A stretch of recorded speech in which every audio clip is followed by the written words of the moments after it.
Good morning, everyone. This is Unit 10 of our first unit of the IQI Academy for Leadership Fundamentals, and it is our final day of this unit. So we're going to do a wrap-up, and it's a little bit different flavor than some of the other units sessions that we've gone through. Again, as a reminder, some of you have sent in who your partners are. Please email me your partner name and the shipping address for me to send you materials. Heidi, I think you sent me your name and address. Denise, you sent me two names, possible names, based on when we are to schedule it. Right. I know that Rosemary is probably the one I would use first, Okay. but I know she's like going to be off a few days, kind of around that time. So then Alicia would be my second choice. So Joe, if you can hear me, don't choose either of them. There, Okay. you got dibs, right, Denise? Yeah, Right. all right, good. So we're wrapping up. We submitted Teach to Learn conversations yesterday, completed our off-limits words work with our 3 basic questions and our PDSA forms. This is challenging. We're so used to using all of these words when we describe what we want to do and how we want to improve that it takes a little bit to rethink, how do I say this in a way that is more specific, more measurable, and I can evaluate progress with the terms that I'm using. It's not always, doesn't always come naturally in the way we speak. Today, our key concept is basically the wrap up of the unit. Am I learning? And let me count the ways. And then we're turning in our PDSA form, at least one for this first unit. Going forward for each unit, I'm requesting at least one short PDSA cycle per week of the unit. So plan on scoping your tests of moves to improves down to where you can see some progress or some change within the space of a week. So that means relatively baby steps is what we're asking you to practice with. I have a question, Eric, if I may. Yeah, please. Like the Plan, Do, Study, Act cycles that you're talking about, I think I was confused about. So like we were only supposed to pick one move, and then our Plan, Do, Study, Act cycles are kind of evaluating that same move, or are we supposed to pick more than one move and do a Plan, Do, Study, Act for each move? Is my question making sense? Sort of. So in our 3 basic questions, we say, here's what we're trying to accomplish with our project. That's high level. How do we know change and improvement? Then you answered question number 3, what moves can we test that will produce improvement, with several different options. Okay. So your PDSA cycle begins to test those options. Okay. So and it might be that one of those options might require 2 or 3 PDSA cycles to complete the testing. That makes sense. Okay. I just didn't want to try to because mine I feel like does. And so then I was like, I didn't want to be turning in a Plan, Do, Study, Act on the same move, even though I felt it needed a same cycle or another cycle if that wasn't what you're expecting. No, we kind of overlap as we kind of transition from practicing the elements of planning and evaluating a move, and we shift to using just the PDSA form. So the first part of the week, I want to distinguish the elements of, hey, I've got a move I'm picking.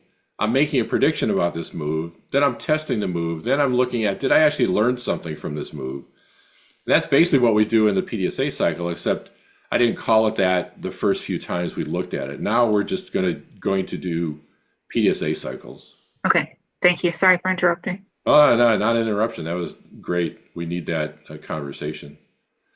And then, of course, our mind maps. I've had a couple people send in mind maps. Heidi, I saw yours this morning. Thank you very much. You sent it via a photograph attached to an email. That's a perfectly acceptable way to submit it. I'm guessing that you might be able to submit something through the LMS. I'm not sure. If anybody wants to test that, feel free. Otherwise, just email me something. Or I've had someone text me one of their mind maps already as well. Now, Heidi, you're going to want to, because this it's not a per unit map. It's the entire course map. I think you're going to want to get a bigger piece of paper. Or write smaller or something like that. So okay, some version of that. Yeah, because you'll find that each unit you're gonna, I mean, some of the examples that I provided in that day, you saw that there's a lot of material that people put in their mind maps. Yeah. And again, thank you for submitting that and building your mind map as you go through the course. Again, we don't have a unit that addresses theory of knowledge directly. The way we address that part of the system of profound knowledge is simply through our exploration in our PDSA cycles, our theory of knowledge quotes, and our teach to learn conversations. Those are all elements of things that we can put onto our mind map as we run across something that strikes us as, oh, that fits with how I build knowledge, or how I misunderstand the world, or some version of that sort of thing. So Denise, your experience with the 14 points exercise, those are things that could show up on your theory of knowledge mind map, because now you've got a perspective that you don't have before. So there's an opportunity for, I had some ideas about what's going on, or I had no idea what was going on, and I gained this perspective. So those are all elements that work well for elements in your mind map.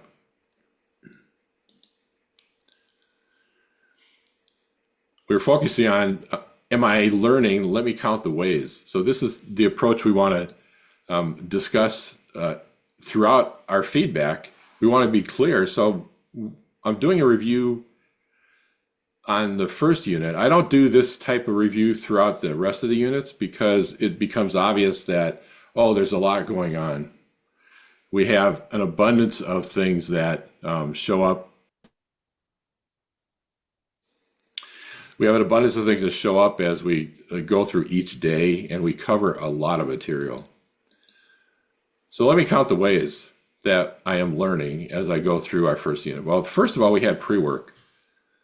We read at least the first 10 chapters of Dr. Deming's The New Economics, where he lays out a lot of what we're covering in the course. There's some things that in his book that we don't cover. And there's some detail that are relatively, as you get towards the final chapters of your assigned reading, it feels technical. More and more you'll start to have, if you go back and revisit it, you'll find some insights there that you realize, oh, that's what we're talking about in relation to things like variation and variation applied to the management of people, things like that. But Dr. Deming's book provides the foundation for everything we do. The assumption is we've all read it, and we're building on top of that as we go through the course. Then, of course, we have our project work that we've been building with. We have our project ideas, 5 of them, the discussions with at least 3 people about each of those ideas. We score those looking for the best project, excuse me, the best project to use for an academy project, which includes doing things that are fairly frequent in our activity. We want to see things that we could move and improve and see the results within the space of a week. And then, of course, we have the teach to learn conversations about both the book and then going forward throughout the unit. Our learning practices are designed to help have our concepts stick with us. So it's not just an observation and then we walk away with some version of we think we can explain this, but then we do a teach to learn, we find out that maybe we have an illusion of explanatory depth. I think I got it, but then I try to explain it to somebody and realize, oh, there's some gaps, and now I have an opportunity to go back and learn. PDSA cycles are another powerful approach to our learning. And then our theory of knowledge mind map actually starts to integrate elaboration, practice, and retrieval at the same time our teach to learn conversations do. We learned about the Deming's 14 points a couple different ways. We saw Dr. Deming explain some of those in his video on the 14 points. And then we worked with them with partners in our organization to explore them specifically of how they're showing up within our system of management. And we learned about moving something to improve something. It's not enough just to say we want to do something or talk to somebody or collect data about something, we actually need to go test and see what's the result of that. And we also looked at what do we want to move? We want to move things that are relatively small in scope. Many of us will be re-scoping our projects to something smaller than what we anticipated at the beginning. And then, of course, we want to work with people who are interested in working with us at the beginning. There will be resistors, and there's ways to help integrate people who resist into our work. It's easier, though, if we begin with partners that are willing workers and want to come along with us as we test the first few changes. And then, of course, the theory of knowledge is built on, well, a statement conveys knowledge when it fits perfectly the data from the past, and then it also predicts. So that means prediction becomes an element of what we use in our work. And we're exploring the theory of knowledge, as we've talked about just earlier, through our mind maps. And our exploration of the mind maps is a powerful way for us to begin to record, capture, and recall what it is we're learning about the real essence of management leadership, which is management is prediction. And exploring how that works, how our predictions get better, how we understand the world and interpret the world, can come through some of the things that we record on our own personal mind maps as we work through this element of the course. Then, of course, we have all the theory of knowledge quotes that we've been exposed to. We'll continue to have these throughout the entire course. So there's a lot of perspectives on elements of the theory of knowledge that are useful from all sorts of people in all different walks of life. We explored sources of variation. This is a challenge for many of us because we don't distinguish variation in the specific way that Dr. Deming shared with us. The sources of common cause variation and special cause variation lead us to take very different actions in how we manage improvement. And being able to distinguish this is very important. And we'll explore, of course, variation much more deeply in Unit 4. We had 2 exercises. We had our signature exercise, and we had our practice of identifying which mistakes we make if we identify and act upon a source of variation incorrectly. And then we explored, well, if I move something, how do I learn from that? And the intention is to make a prediction that's falsifiable. If we don't make a falsifiable prediction, we can't learn from that prediction. So if for instance, we say, I'm going to take this action, and I'm going to use an example that showed up in the course, this frequently shows up in the course, is I'm going to collect data. And my prediction is I'll have data after I do the data collection. Okay, but we don't learn anything. We can say I learned something from what the data showed me, but we didn't make a prediction about what that data actually was going to provide. And therefore, there is no real learning, just more like stumbling upon something. Oh, I ran across that. I see that now, but I didn't really learn anything in the process. That's where prediction comes in. You have to realize that once you make a prediction, it kind of puts a stake in the ground. Then you can go back and say, oh, I said I was going to be here, but you know what? I'm not there. And now why am I not there is one of the questions that predictions help us to answer. And what did I learn? So a good result from any move to improve test is I learned something. And that's what we're working on, is making sure that our plans provide us an avenue to create learning when we're done with our test. And then, of course, we learned from Dr. Deming's organization viewed as a system, production viewed as a system, that really every one of these aspects of his diagram are populated with people. We also learned that we are a portion of all that. And the psychology of people is critical, as he talked about. I'm going to run through those again. As he talked about the psychology of individuals, of groups, of change, and society and change. We discussed the landmarks of psychology.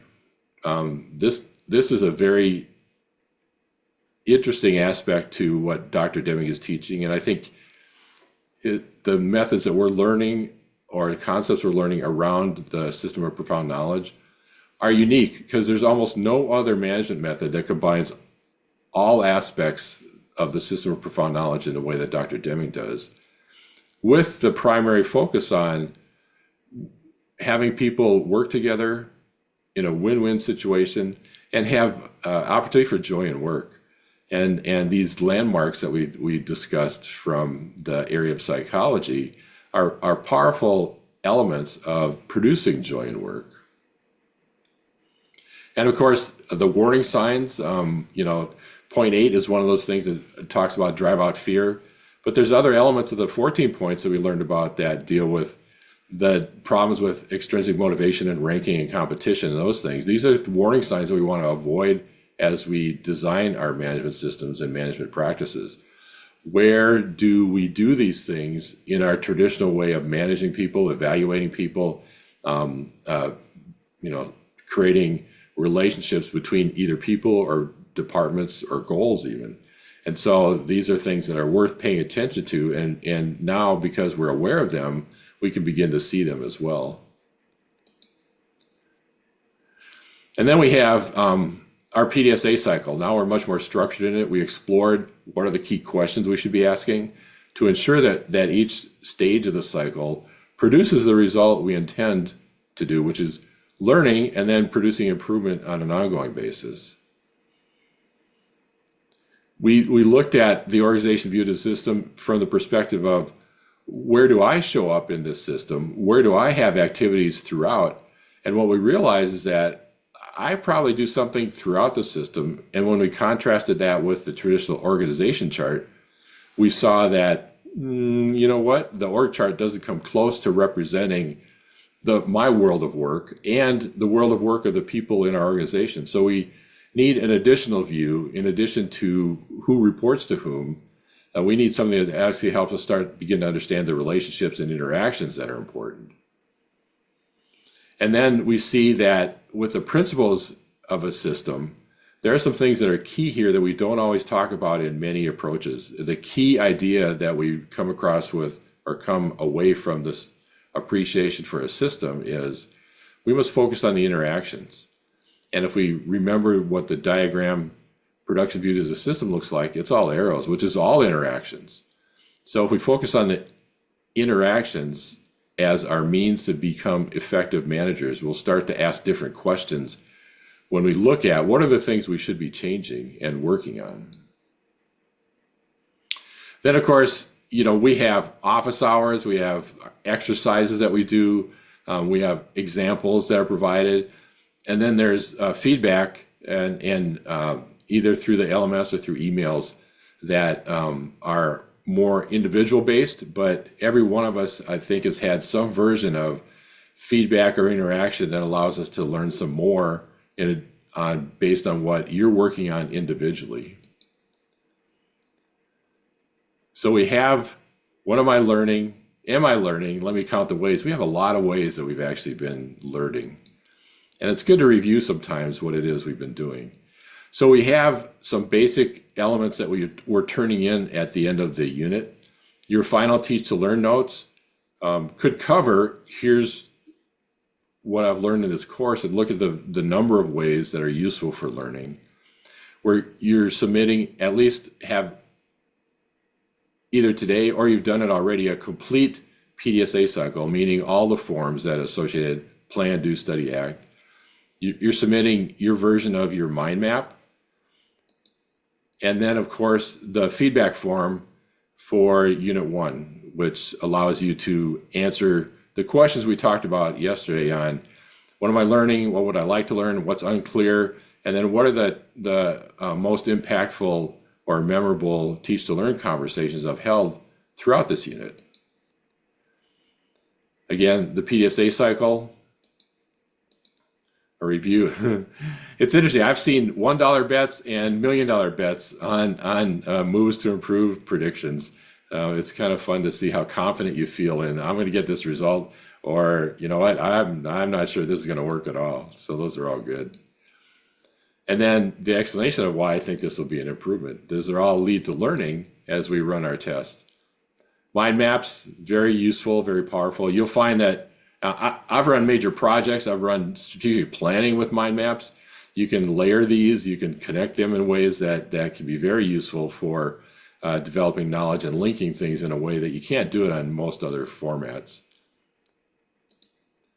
And then please complete all your updates. Put your name somewhere on the mind map.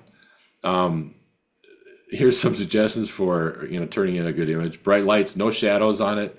Make sure all the borders are within the frame of whatever you're sending, and as high quality as possible for both saving and sending.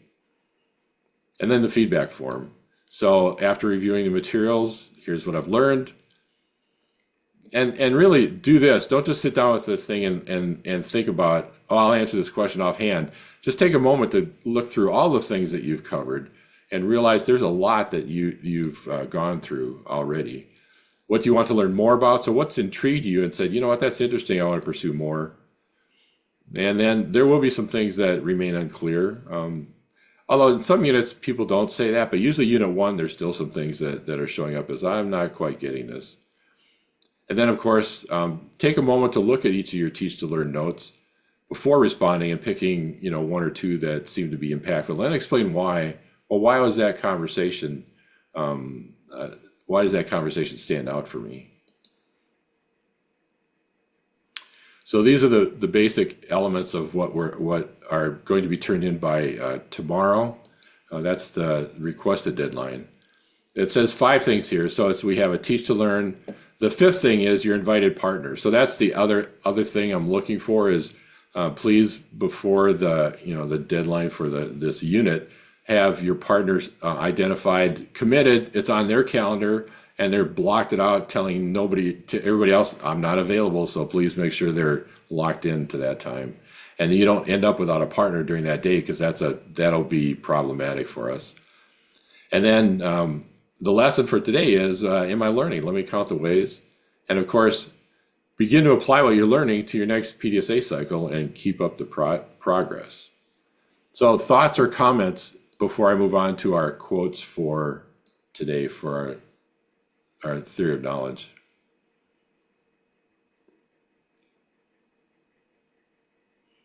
What did you notice as we went through the review? We've been covering a lot of material. Yeah, it's pretty amazing. When I first started putting together this session's materials, I thought, wow, this is a lot. And when people often describe this as like fire hose kind of thing, it's a lot coming at me. You're starting to get into a pace though, and so it starts to feel much more comfortable. You're not wedging it in, but it's becoming part of how you do stuff. What else besides, we've covered a lot, like Heidi said.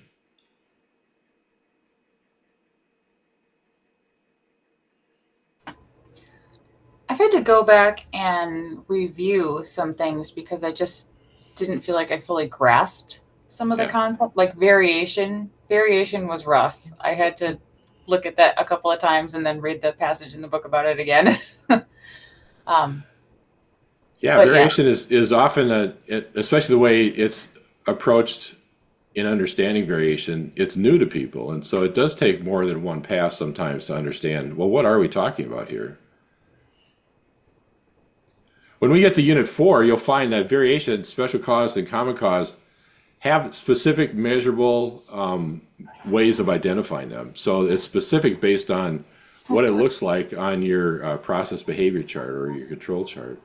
So we'll find ways of saying, this is or is not, and we can define it that way, special or common cause variation. Right now, we're kind of talking about generalizations, and having it be a new topic, it makes sense to go back. In fact, any topic that runs, it occurs to you that way is like, oh, maybe I should go back and look at the book again. That's a useful practice. Joe or Denise, what struck you as we went through our review? I'm the same way. I think I have a couple things I understand a little bit better than at the beginning. I need to go review again.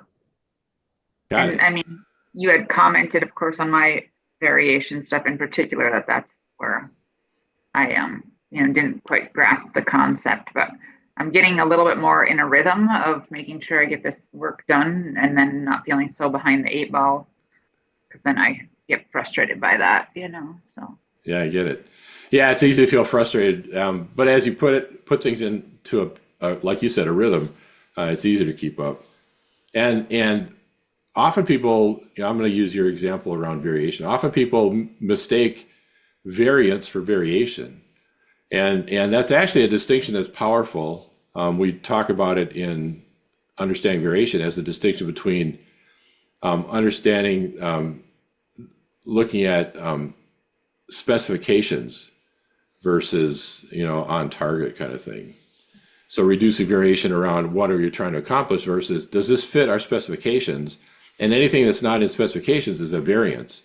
Well, then we start having a real chance of chasing common cause variation as if it's special. So chasing variances is often a source of one of the mistakes that we talked about. So understanding and looking at, we're calling it variance, we're not calling it variation. Maybe we should call it out of spec or in spec when we say variance. And that'll help us distinguish between something that might be leading us astray versus something that'll help us point to what's the management response we should be taking to the numbers that we're seeing. Does that make sense? I don't know if that makes sense or not. I'm working through it. So I'm working through it. Okay. All right, good. All right. So this is a lot, and it provides the foundation. One of our graduates recently said, usually it's not till unit 3 that I feel like I really get it. So it's when you're learning, it's a struggle. Like, because your brain is actually doing work, it's making new neural pathways, all that sort of thing. Is you're bumping into a way of looking at the world which is different, and that can be a challenge. You're seeing some things that weren't there before, and now you're going to see them everywhere. So it's an interesting transition you're making from this is me before the academy, during the academy, and then there'll be a you after the academy. So I'm looking forward to seeing your feedback forms. And again, I put a date way far out in the future on the due date for every one of the items, meaning, don't put off important things in your life just to make sure you hit the deadline for tomorrow. However, please do, plan to complete your work. I'm just saying this isn't the most important thing on the planet. However, like you've made a commitment to finish your work, coursework. So please do your best to do that. And if there's anything I can help you with, please let me know. Tomorrow during the day, however, I'm doing a work day with the IQI board of directors, and I'll be out of communication for several hours tomorrow. So I'll be checking texts so I can answer them during breaks. However, if you have questions, today might be a good day to make sure that if you have anything to ask me about a particular assignment, try and communicate with me that way. Okay. All right, here's our theory of knowledge quotes, the final ones for this unit. James Baldwin said this, and I thought it was very interesting. Excuse me. James Baldwin said, when a man asks himself what is meant by action, he proves that he isn't a man of action. Action is a lack of balance. In order to act, you must be somewhat insane. A reasonably sensible man is satisfied with thinking. And then a reminder of what Dr. Deming said, there is no substitute for knowledge. And he said, these are common substitutes that we use for knowledge that are not knowledge. And he went through the tables of data, information, tests, books, gossip, results, present style management, and then copying. So that's the end of our unit. That's the end of Unit 1. And I look forward to seeing your responses to your feedback. And then also, as we prepare for Monday, which is Voice of the Customer, that's an exciting unit as well. So thank you very much. I hope everybody has a very good day and a good weekend. And I will see you next week. Thank you. Thank you.